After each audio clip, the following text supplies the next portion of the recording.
his long-time association with this think tank, long predating his election to Parliament in 2015, but also because, as many of you will know, his own work on undersea cables and other aspects of national security policy give a sense of the longevity and pedigree of his interest in the topic of threats to this United Kingdom, both at home and abroad. It's a particularly appropriate moment in time with the sharpening international climate and with the longevity of his own part in policy development in this terrain, both in and outside a government. I know that he will be also delighted to answer questions afterwards, which he will be chairing himself. So please join me in welcoming the Prime Minister.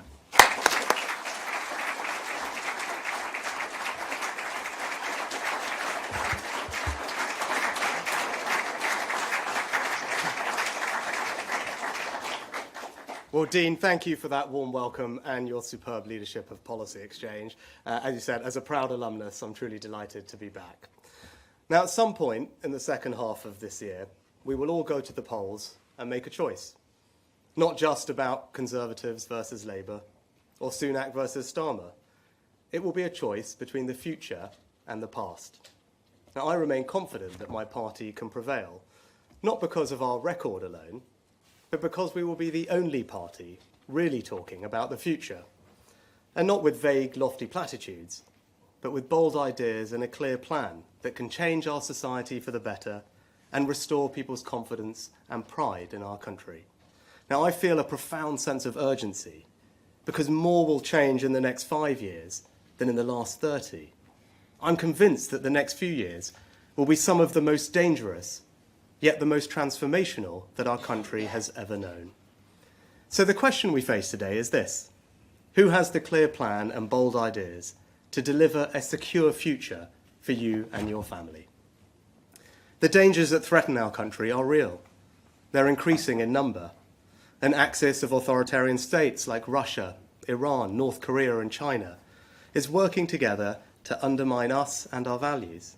War has returned to Europe, with our NATO allies warning that if Putin succeeds in Ukraine, they might be next. War rages too in the Middle East, as Israel defends itself, not only against the terrorists of Hamas, but a barrage of missiles fired for the first time directly from Iran. Right now in Africa, conflicts are being fought in 18 different countries. And Putin's recklessness has taken us closer to a dangerous nuclear escalation than at any point since the Cuban Missile Crisis. Now, these are not faraway problems. Iranian proxies are firing on British ships in the Red Sea, disrupting goods destined for our high street. Here at home, China has conducted cyber-targeting of our democratically elected MPs. Russia has poisoned people with chemical weapons. And when Putin cut off the gas supplies, it had a devastating impact on people's lives and threatened our energy security. And in this world of greater conflict and danger, 100 million people are now displaced globally. Countries like Russia are weaponizing immigration for their own ends, and criminal gangs keep finding new routes to across European borders. Illegal migration is placing an intolerable strain on our security and our sense of fairness. And unless we act now and act boldly, this problem is only going to grow. Extremists are also exploiting these global conflicts to divide us. People are abusing our liberal democratic values, the freedom of speech, right to protest, to intimidate, threaten, and assault others, to sing anti-Semitic chants on our streets and our university campuses, and to weaponize the evils of anti-Semitism or anti-Muslim hatred in a divisive, ideological attempt to set Britain against Britain. And from gender activists hijacking children's sex education to cancel culture, vocal and aggressive fringe groups are trying to impose their views on the rest of us. They're trying to make it morally unacceptable to believe something different and undermine people's confidence and pride in our own history and identity. Scottish nationalists are even trying to tear our United Kingdom apart. But for all the dangers ahead, few are felt more acutely than people's sense of financial insecurity. We've been pounded by a series of once-in-a-generation shocks, the worst international financial crisis since the Great Depression in the 1930s, the first global pandemic since the Spanish flu in 1918, the biggest energy shock since the 1970s. Global forces, yet they are hitting our living standards here at home.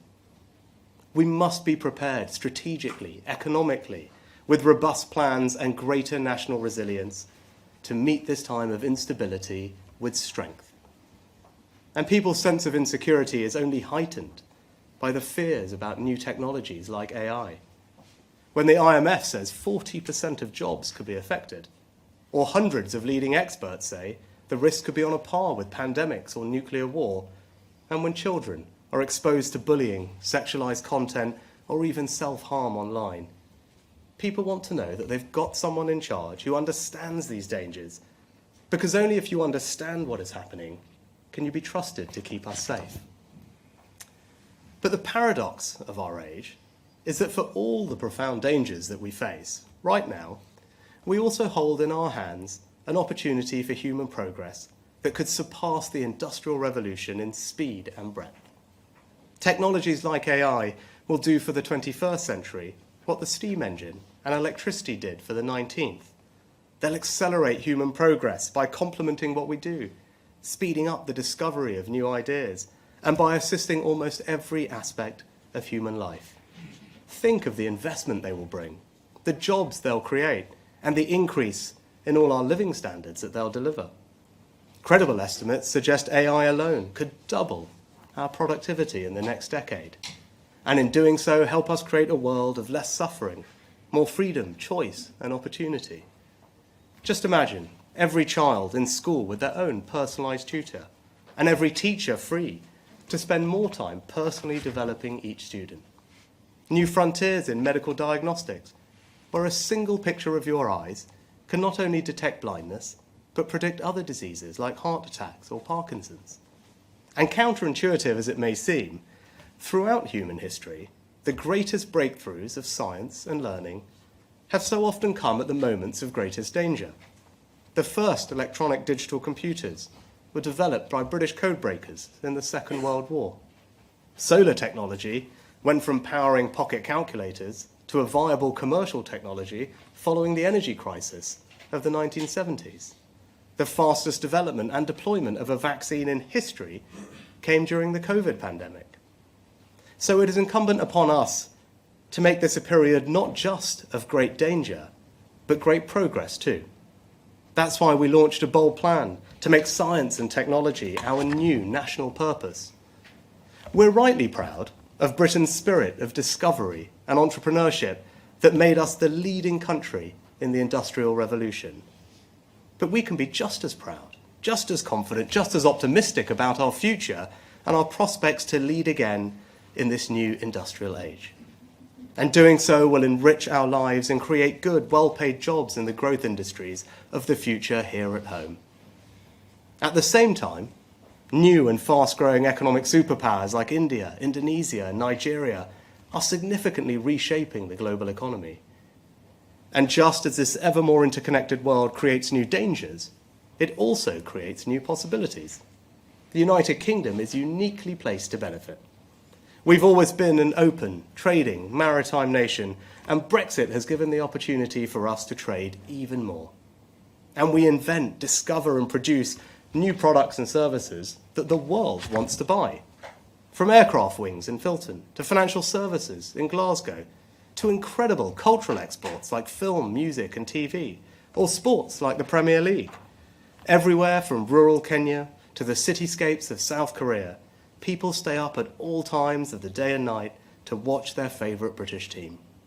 It's no wonder that Brexit Britain has leapt above France, Japan, and the Netherlands to become the world's fourth biggest exporter.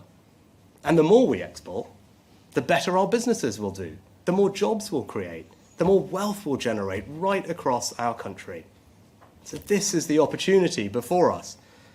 A world transformed by technological progress, huge global markets hungry for new talent, goods and services. And you can see it all around us. Two brothers from Merseyside sat around their kitchen table and built Castor, a £1 billion sportswear business taking on global giants like Nike and Adidas, their kit now worn by Red Bull Formula One and Bayer Leverkusen.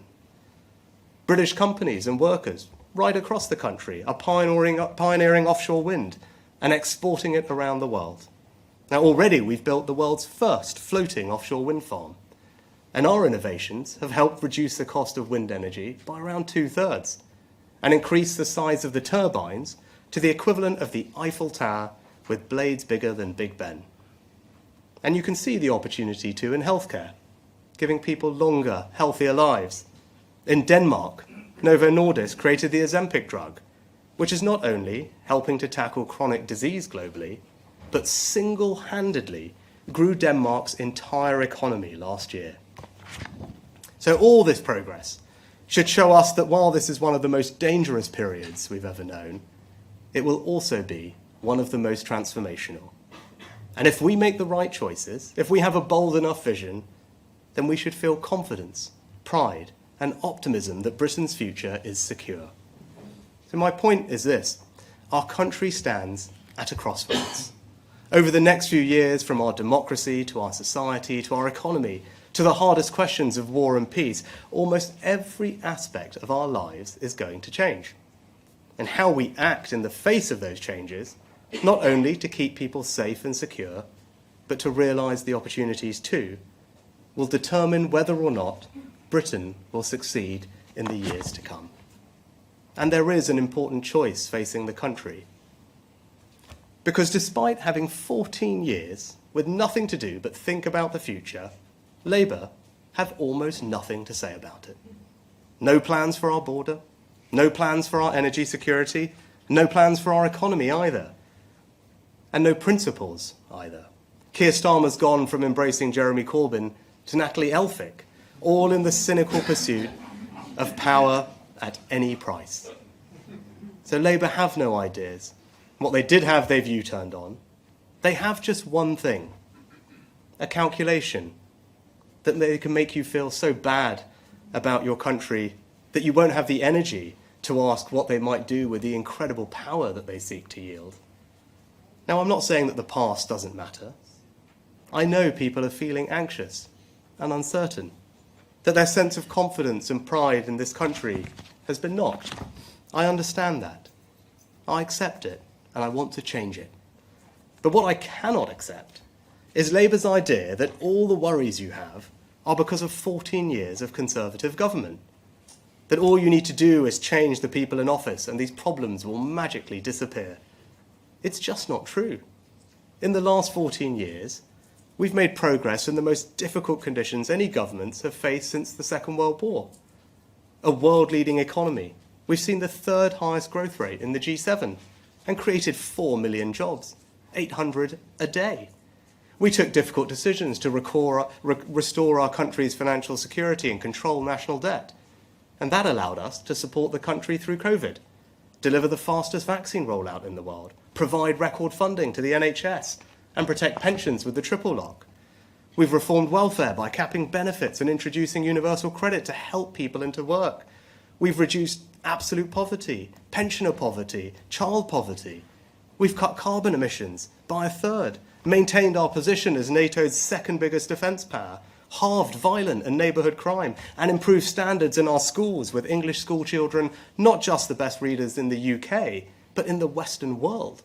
We've legislated for equal marriage, and it is now not even surprising for people from ethnically diverse backgrounds to lead Scotland, Wales, and the United Kingdom. And the economy now decisively has momentum. Inflation down from over 11% to 3%. Wages rising faster than prices. And in the first quarter of this year, we grew faster than France, Germany, Japan, Italy, and even America. The plan is working, so we must stick to it and not go back to square one.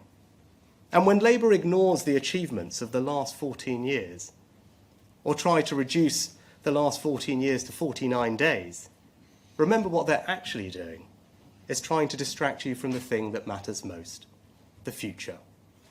Now, I'm clear-eyed enough to admit that, yes, maybe they can depress their way to victory, with all their talk of doom loops and gaslighting and scaremongering about pensions. but I don't think it will work. Because at heart, we're a nation of optimists. We're not blind to the challenges or threats that we face. We just have an innate belief that whatever they are, we can overcome them, as we have done so many times in our history, and create a secure future for you and your family. So let me tell you more about my vision for how I would lead this country through this time of danger and transformation. The highest priority of a Conservative government is to keep our country safe. We've proudly taken the generational decision to increase defence spending to a new baseline of 2.5% of GDP by 2030. Yet Labour have refused to match our pledge. Keir Starmer supported a former Labour leader who wanted to abolish the army and withdraw from NATO. And Labour's current deputy leader, shadow foreign secretary, and many others voted against our nuclear deterrent, the ultimate guarantor of our security. Now, Labour want to pretend that this is all history, ancient history, but it's not, and it should worry us. Because the defence of our country and our values requires seriousness of purpose, moral clarity, and the willingness to make big choices and sacrifices elsewhere to fund it. Either you believe the world is more dangerous, or you don't. Either you have the strength to lead, or you don't. And yes, the global displacement of 100 million people is of our age, but we can and will protect ourselves against illegal migration. Because only we Conservatives have the strength to challenge conventions and do something different about it. Tinkering just won't work. That's why we're pioneering the Rwanda scheme. And so when people see that if they come here illegally, they will be swiftly detained and removed, they will be deterred from making that perilous journey, stopping the boats and saving thousands of lives. Now, I know that our international frameworks are outdated, so there may be flashpoints ahead with the ECHR. And if the Strasbourg court make me choose between the ECHR and this country's security, I will choose our country's security every single time.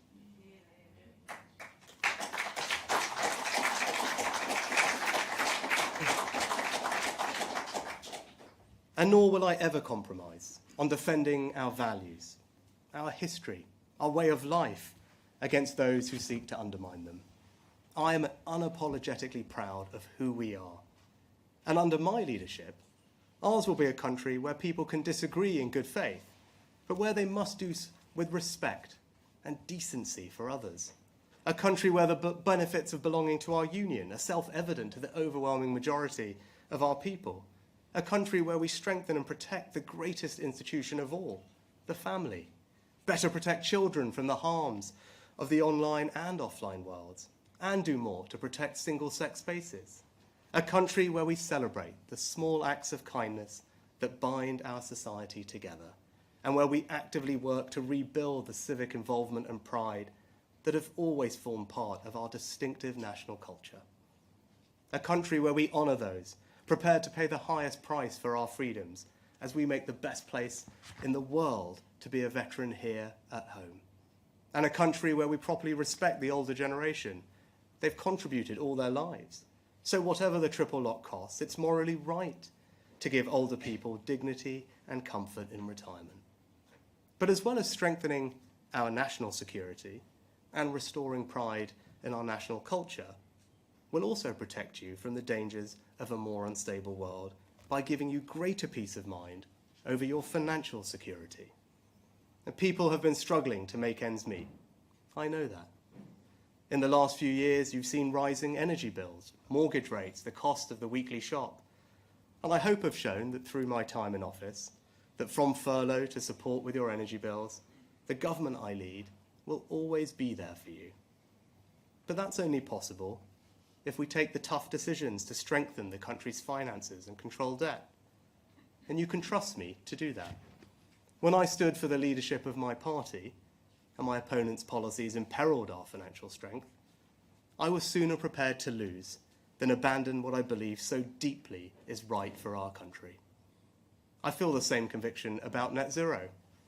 In a more unstable world where dictators like Putin have held us to ransom over energy prices, I reject the ideological zeal of those who want us to adopt policies that go further, faster than any other country, no matter what the cost or disruption to people's lives.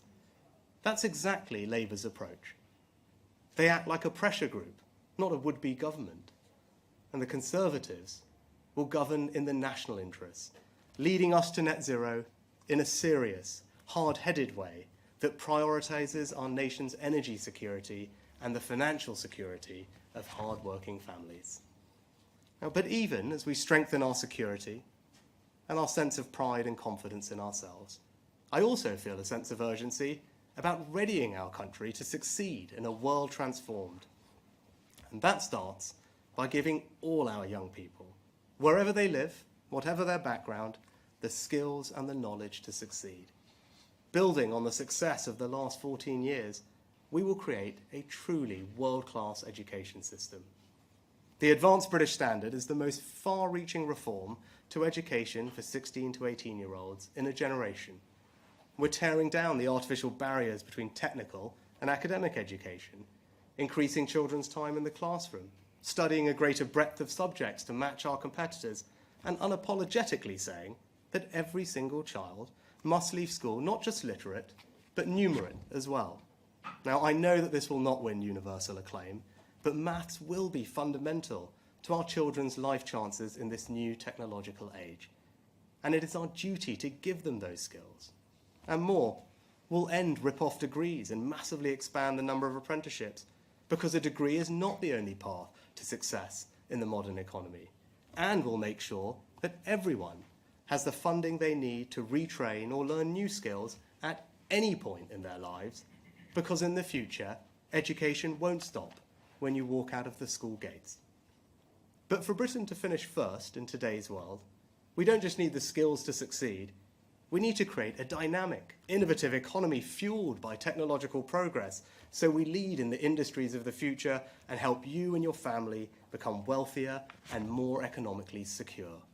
And the government I lead is creating the conditions for a new British dynamism by investing in the new infrastructure of the future, not just roads, railways and buses, but gigabit broadband, research and development, computing power, by helping to create hundreds of thousands of good, secure, well-paid, highly skilled jobs that will level up opportunity right across the country. And yes, by taking the necessary decisions to build the right homes in the right places to support those jobs. But true British dynamism won't come from the state alone. It will come from you. It will come from the ingenuity and creativity of the British people, given the support, the opportunities and the rewards to have, pursue and realise big ambitions. If you have a brilliant idea, I want you to build it. If you're passionate about solving a problem, I want you to pursue it. And if you simply want to set up on your own, I want you to get out there and do it. Because you won't find the future written in a slide deck in a Whitehall Quango. You'll find it out there in our country.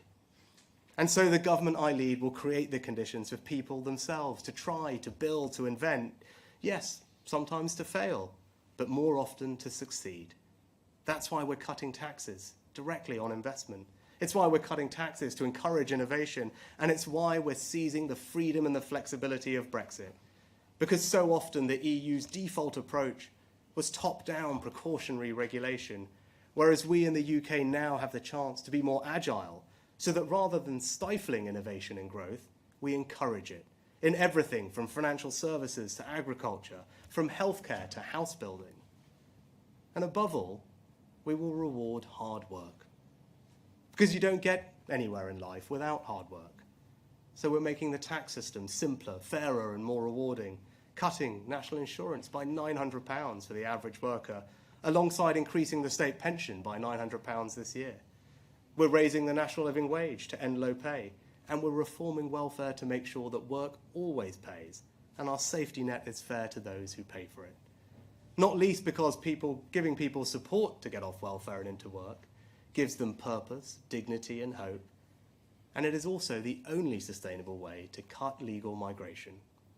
So a world-class education system, a dynamic, innovative economy, hard work valued and rewarded, that's how Britain will succeed in the future. That's how we'll grow the economy. And that's how we'll transform public services too. Imagine a welfare system where new technologies allow us to crack down on the fraudsters, exploiting the hard-working taxpayers who fund it. Imagine the huge opportunities to cut crime through technologies like live facial recognition, helping police catch wanted criminals, find missing people, spend more time on the beat. And imagine our NHS, still free at the point of use, but transformed for the future. A service staffed by tens of thousands more doctors and nurses, thanks to our long-term workforce plan. Backed by record funding made possible by years of fiscal discipline, with far greater choice over where you can receive your care, made as simple as choosing what to watch on iPlayer. And I believe there will be no more powerful example of what all the forces of British dynamism, innovation, scientific discovery, and technological progress can achieve than this: to address, finally, the fear of one word that still lurks in the back of everyone's minds, that touches almost every family in the country, and that envelops our whole world if we or a loved one hear it: cancer. Yet even here, if we are bold enough, there can be cause for new hope. We already know that we can prevent most lung cancers, the UK's leading cause of cancer deaths, by stopping smoking. That's why I took the important decision to create a smoke-free generation. And with huge breakthroughs in early diagnosis and new treatments like the mRNA vaccine for skin cancer, I believe we can be just as bold and ambitious in improving rates of cancer survival. Because if we can bring together my vision of a country transformed with our world-class education system that trains PhD oncologists and apprentice lab technicians, and our dynamic economy that attracts investors and incubates the billion-pound biotech businesses of the future, our post-Brexit regulatory freedoms to approve trials in a safe but faster way, and the scale of our NHS to help us research and trial those new drugs in a way that no other country can, then just one example of the incredible achievements this country can make would be to make a generational breakthrough against this cruel disease and fundamentally change what it will mean for our children and grandchildren to hear the word cancer. So today, I've set out my vision for how Britain can succeed in one of the most dangerous yet transformational eras we've ever known. The values that lie behind that vision are a new patriotism, a confidence in ourselves and in all that we can achieve. I refuse to accept the doomsterism and the cynical narrative of decline that my opponents hope will depress people into voting for them. And I reject those who insidiously question our history and our identity. I believe in that innate confidence in ourselves that has always run through our island story. And just as we're proud of all that we created, invented, and discovered in our past, so we can be confident and optimistic about what we will achieve in our future. My pledge to you is that I will create the conditions to make that possible, to help you fulfill your ambitions, to build the world-class education system that gives our children the skills they need to succeed no matter where they started in life, to create that dynamic, innovative economy that will give you the opportunity of a wealthier, more financially secure life for you and your family, to restore our sense of civic pride and national cohesion so that we can be secure in the knowledge that we are all on the same side. And above all, you can trust me to keep you and your family safe and secure from the threats we face at home and abroad. There are storms ahead. The dangers are all too real. But Britain can feel proud again. Britain can feel confident again, because with bold action and a clear plan, we can and we will create a secure future. Thank you.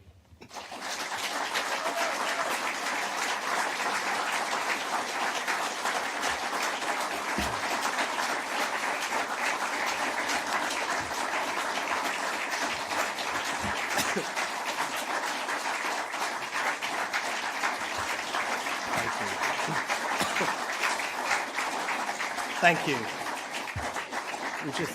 Thank you, that's very kind. Thank you very much. We just turned to some questions from the media. If I could start with the Sun, please. Thank you, Prime Minister. Harry Cole from The Sun. You mentioned our secure future and defence spending and security being on the ballot paper. But when the Tories took power in 2010, defence spending was running at 2.47% of GDP. In 2015, after the annexation of Crimea, that fell to 2.03%. Despite your uplift as Chancellor, it's still lower today as a percentage than when your party took office 14 years ago. And it won't hit 2.5% until a long time after the next election. So you talk of all these profound dangers, but aren't you coming to this far too late?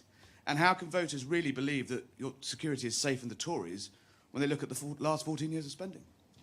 So, Harry, I could just completely reject the premise of what you said. When the last Conservative government came into office in 2010, the country was bankrupted. Everyone remembers the note that was left, that was no money left. And that government, my predecessors, had to make some pretty tough choices. But they decided, rightly, to prioritise defence spending.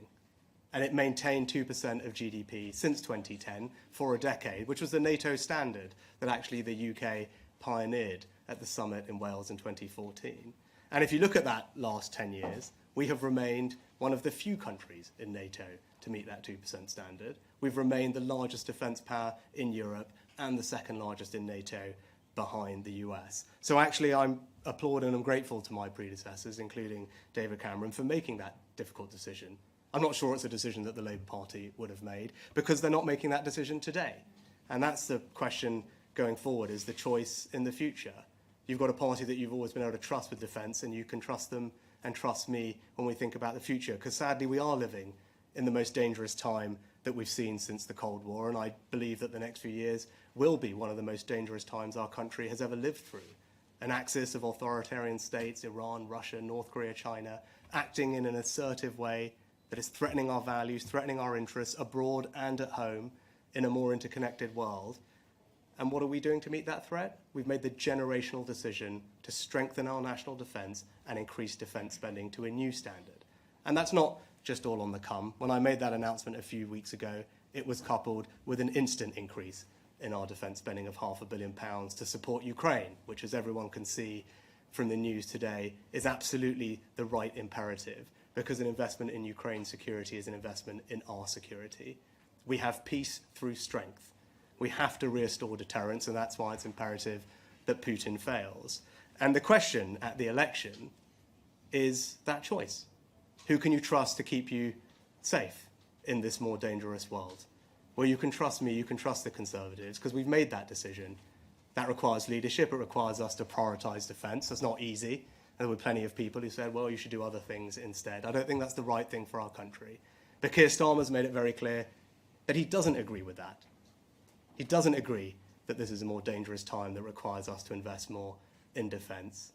Hasn't matched that pledge.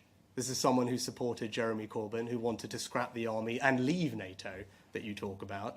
And as I said, right now, the deputy leader of the Labour Party, the shadow foreign secretary, and multiple other members voted against our nuclear deterrent. That is the ultimate guarantor of our security. So I actually think that choice is very clear, that it is a more dangerous world. Anyone who's pretending to you that it isn't being straight with the public. And the right thing to do for our country in that environment is to increase more in defence. That's the decision we've made, and I'm confident that the country will agree with it.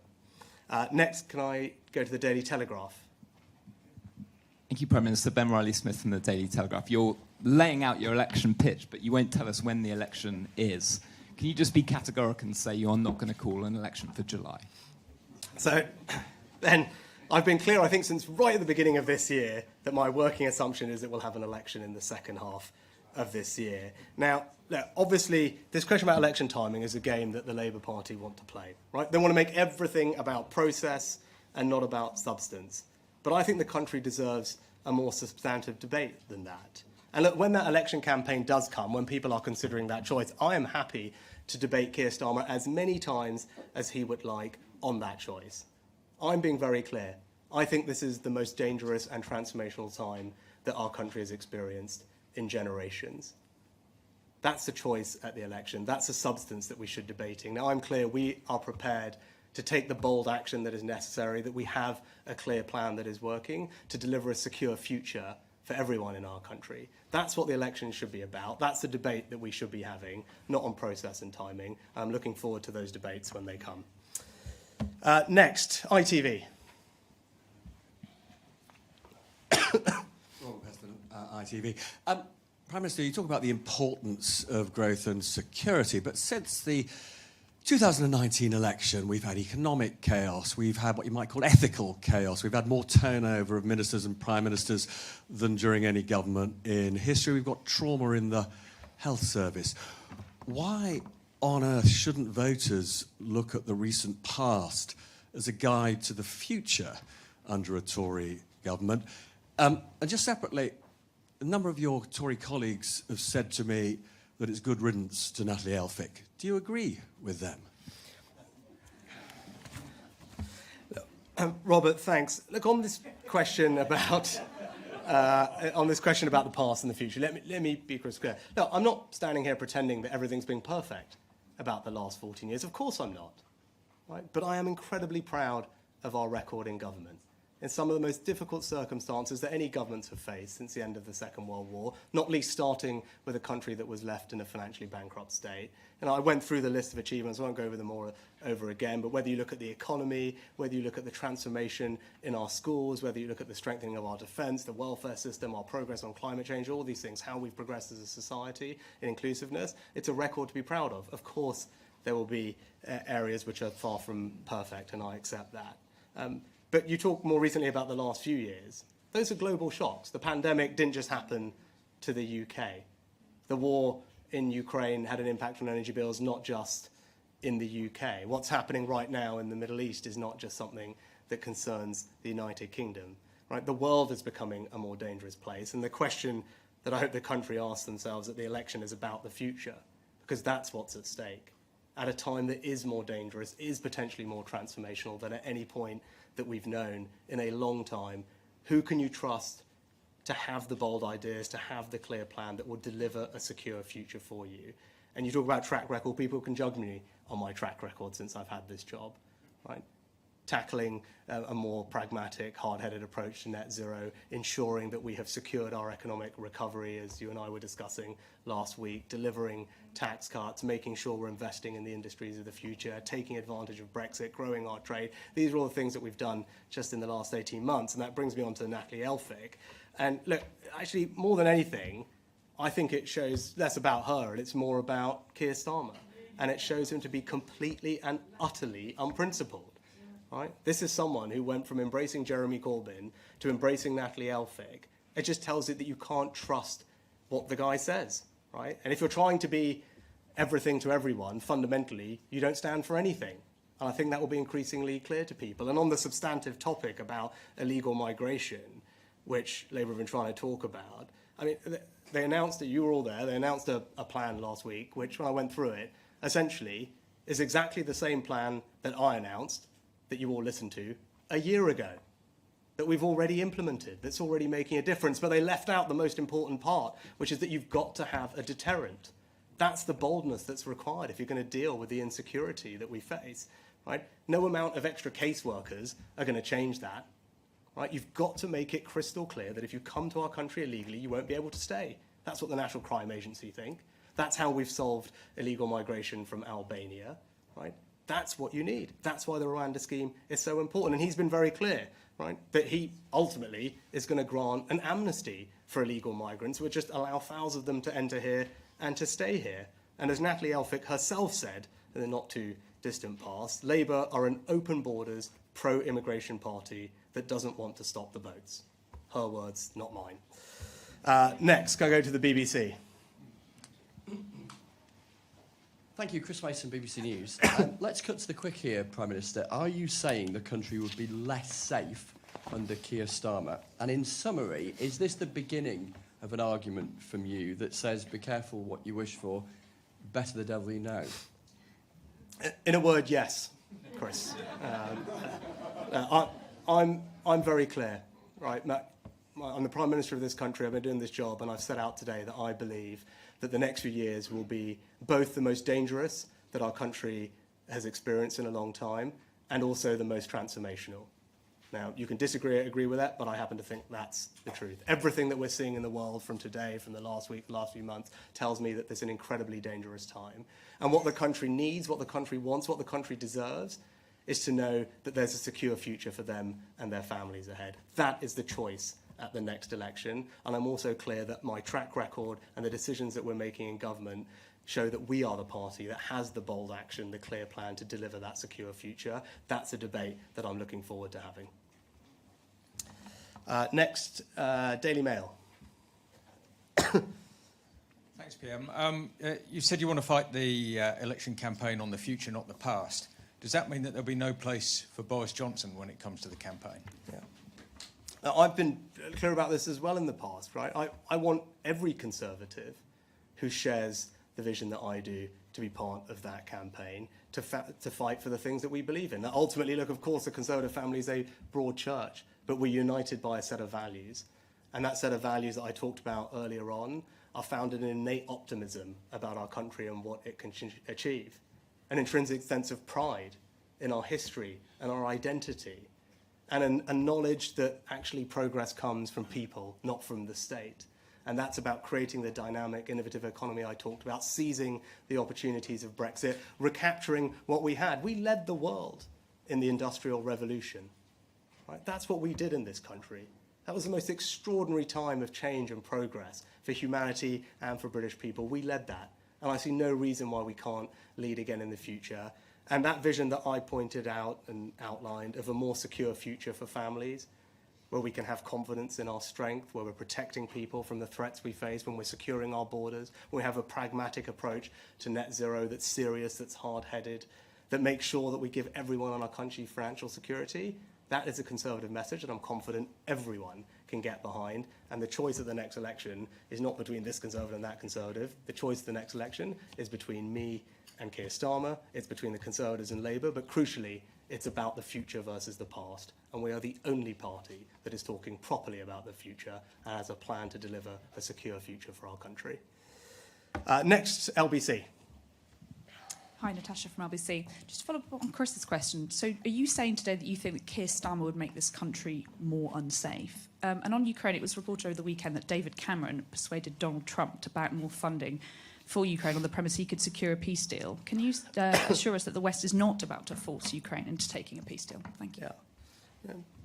No, I believe that we will keep this country safe, and Keir Starmer's actions demonstrate that he won't be able to do that. I believe this is the most dangerous time that we've faced for generations. That's why we've made the decision to increase defence spending to 2.5%. That's not an easy decision. Right? That is a decision that we've made. That's a choice that we've made. That's a priority that we think is right for the country. Keir Starmer and the Labour Party have been crystal clear that they don't believe in that. They will not match that choice.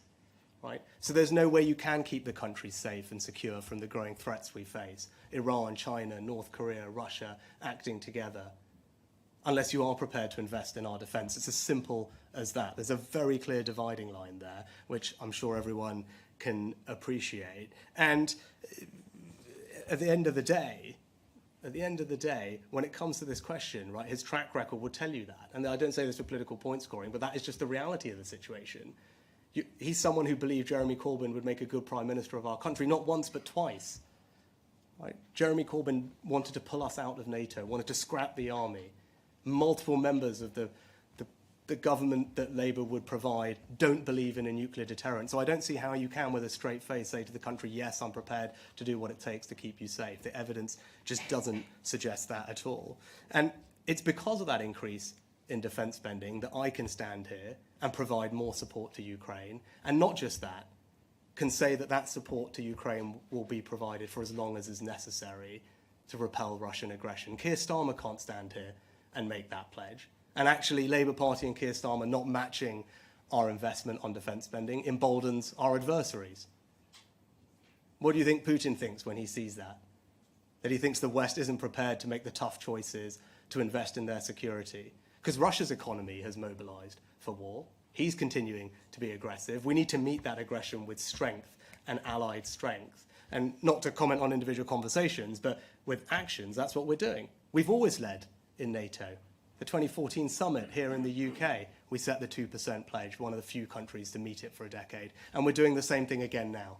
A new baseline for NATO, 2.5% of GDP, that yes, other countries, I hope, over time will come to match, because an investment in our collective security is a right thing for this time. And Keir Starmer's inability to say that he will match it emboldens our adversaries and doesn't demonstrate leadership to our allies at exactly the time that that's what we need. Next, could I go to Sky?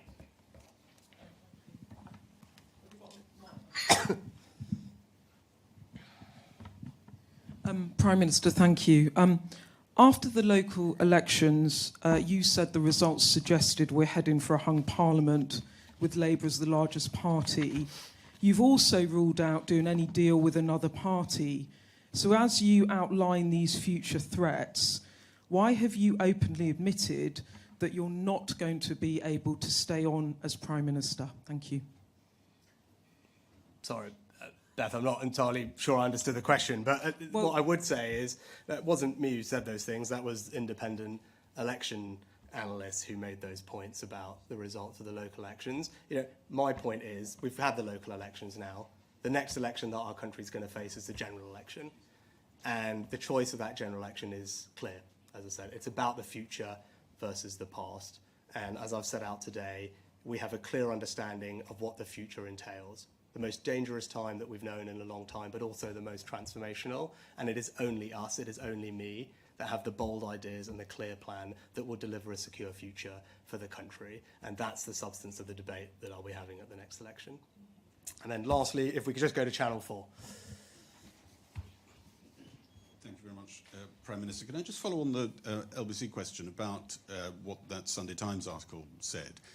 It had some pretty direct quotes from Donald Trump. The suggestion was that we were encouraging him to think that a standoff between Ukraine and Russia would be a useful position for him to inherit if he comes to the White House, because that way he could put a deal on the table. Are we now in favour of a deal? It sounds from those quotes as though we are. And very quickly, if I may, because you were asking the country to trust not just you, but the Conservative Party. It's only a few months since you were saying they were part of the failed consensus of the last 30 years. You're now drawing our attention to the record that people should be proud of over the last 14 years. Which is it? And do you even trust the Conservative Party? It's not that long since you thought a marauding mob of people with letters were coming after you, is it? So I haven't seen this Sunday Times article, so forgive me for that. But what I can tell you very clearly is that we have led when it comes to Ukraine, right? My predecessor, Boris Johnson, did that. I've continued that, not just in quantum, but also being the first to provide new capabilities, whether that was tanks, the decision I made, main battle tanks, long-range weapons, first to provide bilateral security assurances for the long term, first to train Ukrainian soldiers. So we have had a track record of leadership under me and my predecessors on that question, which I'm A, proud of, and everyone should be proud of it, but B, that's the right thing to do. Because if you want to strengthen this country's security, we need to re-establish deterrence. Right? An investment in Ukraine's security is an investment in our security. Our NATO allies in Eastern Europe are already worried about the prospect, or if Putin is able to succeed, that they'll be next, with all the consequences that would bring. And it's not just Putin that would be emboldened, it's our adversaries all around the world that are looking at this moment and seeing how we react to it.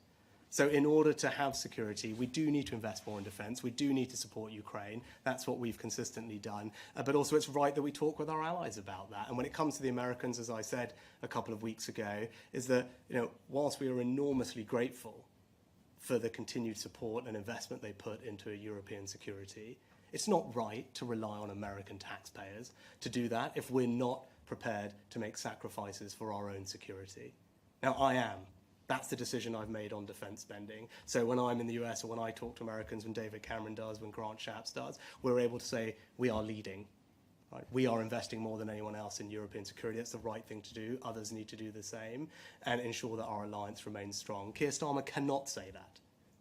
He cannot say to our American allies or to others that we are leading, that we are investing more in our own security. And that's a clear contrast. And look, on your last question, as I've talked about it previously, I'll just end on the same point. Right? I'm not for 1 second pretending everything about the last 14 years is perfect. Of course not. Right? It would be wrong to do that. I'm not doing that. But I am proud of the record. I was proud of the record when I made that speech too. Just take one thing, our education reforms, in large part pioneered by a lot of the work that happened here at Policy Exchange. Children from the most disadvantaged backgrounds now more likely to go to university than they were before. The attainment gap before COVID closed. Making sure that our kids are the best readers in the Western world. And again, that didn't happen by accident.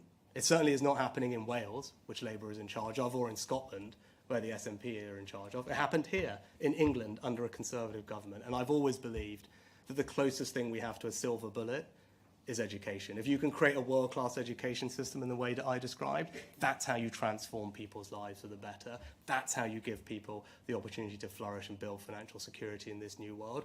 That's what this Conservative government has done over the last 14 years, together with providing the financial security that we've needed so that we can respond to the shocks out there and continue to keep this country safe. So yes, I am proud of that, and I will always be proud of that. But the choice of the election is about the future.